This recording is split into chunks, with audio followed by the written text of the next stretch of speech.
The Dou family. It is said that in the region of Jinyang, there was an influential family named Nan Sanfu. They had a villa located about 10 miles away from their main residence, and Nan Sanfu would often ride his horse to the villa. One day, while on his way and caught in the rain, he took shelter in a spacious farmhouse in a small village. The locals were in awe of the Nan family's wealth and power, and thus treated them with fear. After a while, the owner of the farmhouse invited Nan Sanfu inside to rest. He entered a relatively large room and sat down.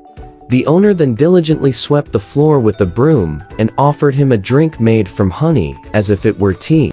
Nan Sanfu invited the owner to sit, and only then did the owner dare to do so. Nan Sanfu inquired about the owner's name, and he replied, "My surname is Dou, and my name is Tingshang."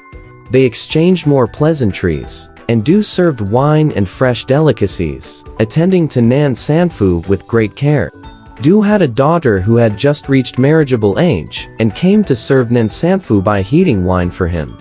She often waited near the entrance, occasionally revealing a glimpse of her side. She was around 15 or 16 years old, extraordinarily beautiful. At the sight of her, Nan Sanfu's heart was moved. When the rain stopped, he returned home, but couldn't stop thinking about the charming young woman. The next day, Nan Sanfu brought cloth and provisions to the Dou family's village, intending to foster a closer relationship. From then on, he frequently passed by the Dou residents, sometimes bringing food and wine to spend time with them. The young woman gradually became more familiar with him, and felt at ease in his presence, often coming and going in front of him. A single glance from Nan Sanfu would make her blush and lower her head with a faint smile. Over time, his infatuation deepened, and he couldn't go more than 3 days without visiting the Dou family. One day, Nan Sanfu arrived at the Dou residence, and Dou was not home. He waited for a long time, and the young woman had to come out and entertain him. When he realized they were alone, he grabbed her arm in an attempt to get closer to her. The young woman felt extremely embarrassed, and firmly resisted, saying, "Even though my family is poor, I won't allow anyone to take advantage of me." Coincidentally, Nan Sanfu's wife had recently passed away. He bowed to the young woman, and said, "If I could earn your affection, I would never marry another." The young woman asked him to swear on heaven, and Nan Sanfu pledged that he would never betray her. She agreed to be with him. From then on, whenever Dou was not at home, Nan Sanfu would meet with the young woman secretly. The young woman urged Nan Sanfu to take their relationship further, suggesting that they marry through traditional means. She believed that if they approached her parents with a marriage proposal, they would agree due to his high status. However, Nan Sanfu only gave vague promises, secretly thinking that a peasant's daughter couldn't become his spouse. He delayed the matter.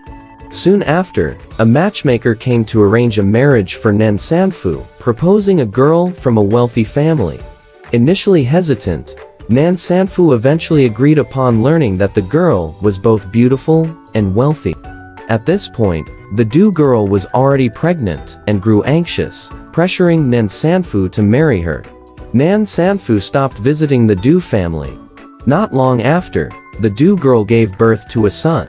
In a fit of rage, Dou scolded his daughter and beat her severely. She confessed the truth to her father, saying, "Nan Sanfu will marry me." Dou released his daughter and sent someone to ask Nan Sanfu, but he vehemently denied it.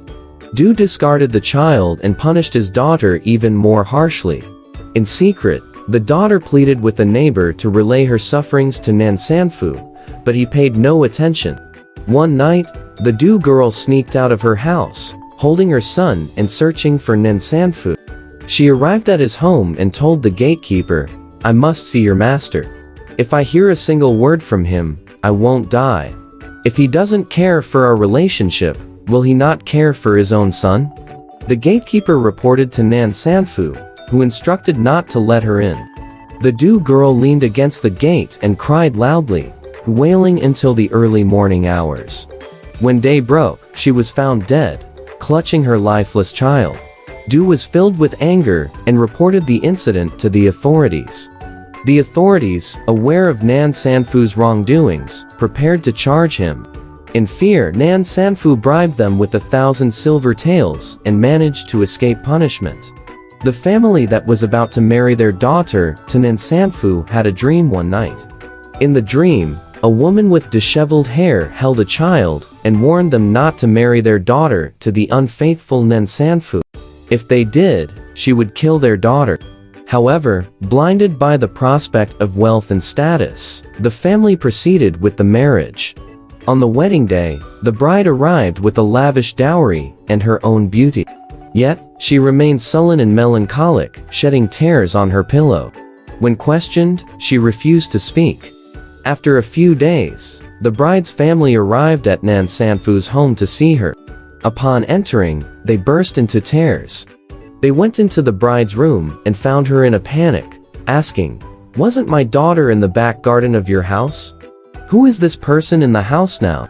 The bride turned pale upon hearing this, and suddenly collapsed to the ground, dead. It turned out that the woman they had just seen was the Dou girl. When they checked the back garden, they found the bride hanging from a peach tree. Nan Sanfu and his family were terrified.